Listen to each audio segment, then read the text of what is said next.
이번에는 이달의 좋은 신문 보도, 좋은 방송 보도 보겠습니다. 좋은 신문 보도는요, 호수가 된 4대강 부각하면서 책임을 추궁한 경향신문 보도가 선정되었고요. 좋은 방송 보도는 정권의 비판적인 예술가를 입막음하는 정부 행태를 폭로한 JTBC가 선정되었습니다.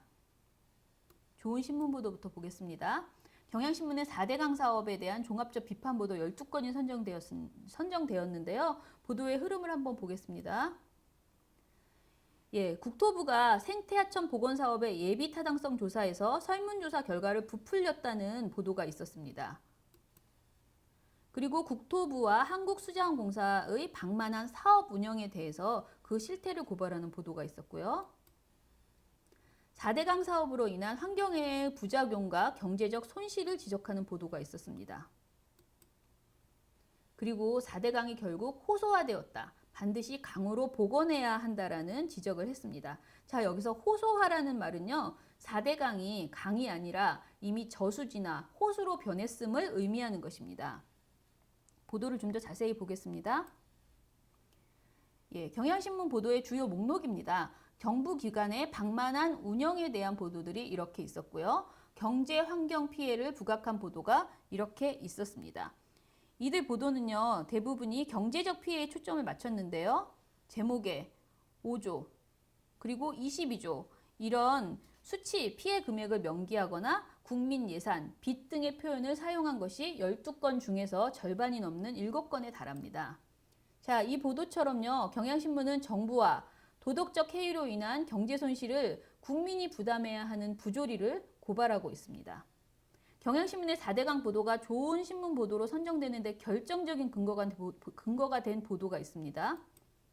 자, 바로 4대강의 호소화를 지적한 보도입니다. 경향신문은 주요 일간지 중에서 유일하게 4대강을 호소로 지정한 정부에게 복원 사업을 촉구했습니다. 한번 보겠습니다. 예산 낭비를 피하고 수질 정책 혼란을 막는 방법은 하나밖에 없다. 호소가 된 4대강 보호 구간을 강으로 되돌리는 것이다.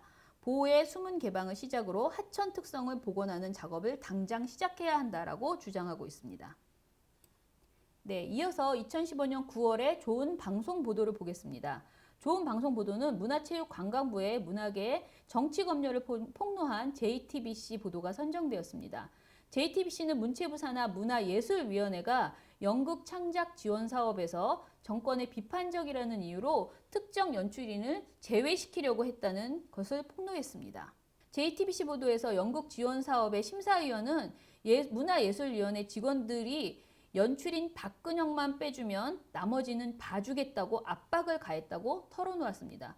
그런데 이러한 개입의 이유가 황당합니다. 그의 작품 개구리라는 연극 중에서 수척공주라는 대사가 있는데 이것이 대통령을 비유한 것이고 시험 컨닝은 국정원 대선 개입을 빗대어서 현 정권을 비판했다고 보는 것입니다.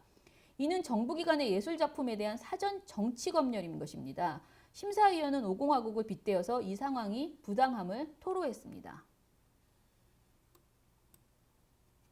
자, 심지어 문화예술위원회 직원은요, JTBC랑 공개한 녹취록에서 이렇게 말합니다. 정치적인 이유일 것이다 하는 것은 다 알고 있을 것이라고 당당하게 정치검열임을 인정하는 것이죠. 이는 정치검열이 이미 체계적으로 조직적으로 이루어지고 있다는 것을 암시하기도 합니다.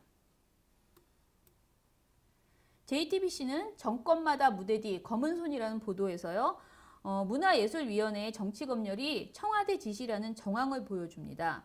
예술계 인사들에 대한 블랙리스트가 이미 존재하고 있다고 하면서 문화예술위원회 내부의 상부 지시사항 문건 중에서 현 정권을 비판한 작품을 전시한 게 논란이 됐다며 이에 대한 대처 방안을 마련하라고 지시했다라고 명시되어 있다고 보도했습니다.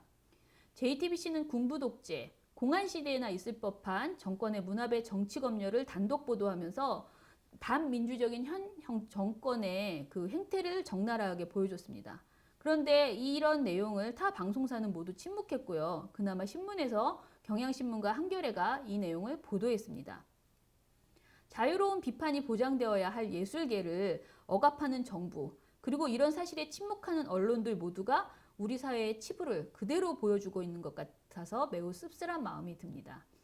이것으로 9월의 비평TV를 마치겠습니다. 다음 달에는 더 좋은 그리고 더 나쁜 보도들을 가지고 찾아뵙겠습니다. 안녕히 계세요.